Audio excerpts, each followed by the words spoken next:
It's full throttle. Lights out and away we go here in Assen.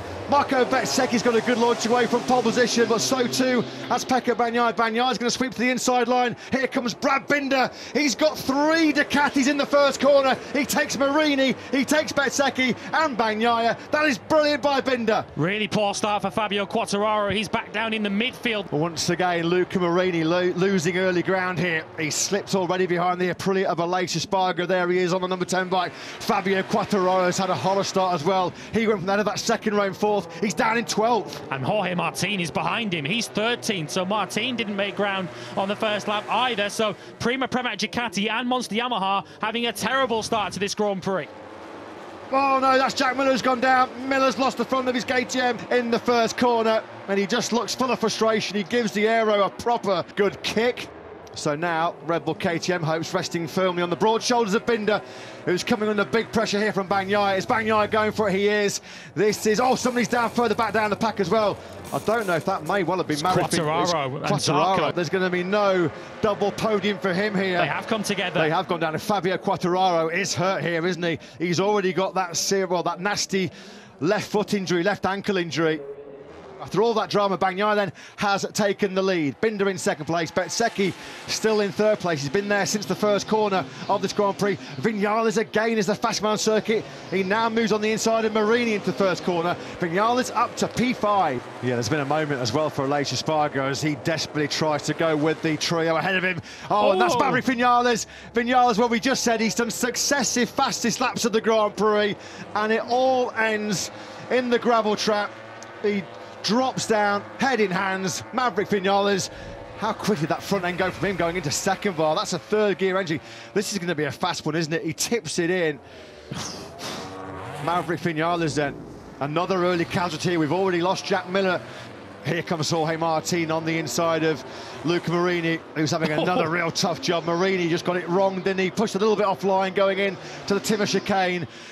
Blitzing on through came Martin, Oliveira, Alex Marquez and Enea Bastianini. He's now coming under pressure from Taka Nakagami. This is what happened then into the final chicane as Martin cut it tight. You can see that moment there for Marini on the way out. He just had no momentum coming out of that Gert Timmer chicane. At this stage, he's running in 6th place. He ends up coming through the first corner in 9th. Back with the leaders then, the leading trio of Bagnaia, Binder and Bezzecchi. 6th gear here, approaching 330 kilometres an hour. Enea Bastianini, he's gone down. So already early on in this Dutch TT, in the hottest conditions of the weekend, well, that's a problem, isn't it? He's gone down into the Strubben, so it's a pretty slow speed crash for Enea Bastianini. Bastianini, the latest victim. Vinales had crashed out on his own while charging towards the podium battle at Steckenval. And then that's what's happened then between the two Frenchmen, Johan Zarco and Fabio Quartararo. At the top of your picture now, Quartararo goes down his own, and on the outside, there's nothing that Zarco can do about it. Quartararo losing the front at high speed. Look at this, he's just going to run over the curbs on the inside. The front end tucks from underneath him, and that was a big one, that was, wasn't it? We follow the top trio then in this tight first sector. 2nd gear all the way through here, turns 3, 4, then back to 1st gear for this low speed, the only 1st gear corner around Assen. Something's happened to Aleix Espargaro. And look at his front brake lever protector there, sticking vertically up in the air. Let's try and find out then what happened to Aleix Espargaro. Then he got a real good launch away, didn't he? He's going to come up behind Luca Marini going into this first corner. Marini gets pinched between Binder and Bezzecchi. And there's the contact as Aleix Espargaro powered the Aprilia through the right-hander. We're going to get a good look at this, aren't we? Back from Marco Bezzecchi. When we drop further back down the field, the pace starting to pick up here. Bagnaia and Binder, they both exchanged fastest laps of the race. A 1:33.097 is now the best from Binder as Oliveira makes a real mess of the ram shut. Turn 15, he runs really wide, and that has meant that Oliveira dropped down to 10th place. Binder, to his credit, is putting in a tremendous ride here once again because Bagnaia is throwing everything at him so far, and Binder has answers at the moment. Miguel Oliveira retires from the Grand Prix, so perhaps that run-on was due to a problem with the motorcycle rather than a mistake.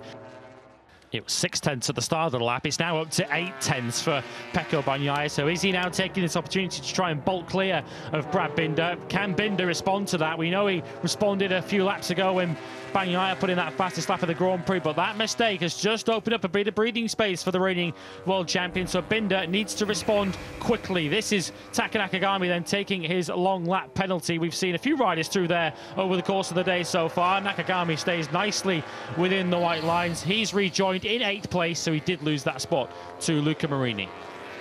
This is where Bezzecchi's been so good. This is his part of Assen through the high-speed turns 6 and 7, and the attack towards turn 8. Staccaval. Binder's trying to immediately respond, but he can't. Bezzecchi then. We are halfway around this lap 17, 10 to go here. You know Binder's just going to go all in, aren't you? Full send here from the South African. It's Fabio Di Gianantonio who's gone down at the Distruben hairpin by the looks of it. He was running inside the top 10, but he's now out of this Grand Prix. From the drone cam, you're going to see the Gresini Ducati come into picture and a slow speed get off. There are no more slower crashes around this circuit than that. Aleix Espargaro is the man on the charge here. He's the man to watch, because Aleix Espargaro, we talked about a podium chance. He might be in the hunt here for 2nd place, because this has been a fantastic 19th lap here for the Aprilia man. Look at this now. He closes down on Bezzecchi and Binder on the brakes into the Timber chicane. Alex Marquez gets a long lap penalty for repeatedly exceeding track limits. Marquez currently in 6th place. Yeah, it won't cost him anything. Yeah, he's got a big advantage over Luca Marini, so that's not going to disturb him too much. It should be a safe P6 for Alex Marquez. Into the Timber chicane they come. There's no late drama here from Aleix Espargaro. In the Dutch TT in 2023, it's Pecco Bagnaia who takes the victory. Brilliant performance by the reigning world champion. The fireworks erupt on the main grandstand and at the Timber chicane. Bagnaia wins it from Marco Bezzecchi. Brad Binder somehow does hold on for 3rd place. Brilliant job by him. Aleix Espargaro, 4th place. He took it by a whisker. I can't believe it. For the 2nd day in a row, Brad Binder loses a podium due to track limits on the final lap. And Jette Kleinsma, the King's Commissioner no less, congratulates our race winner. Victory for Pecco Bagnaia, his 2nd consecutive win at the Dutch TT and his 4th win here in all classes as he extends his World Championship lead into the summer break. If you love MotoGP videos, like and subscribe.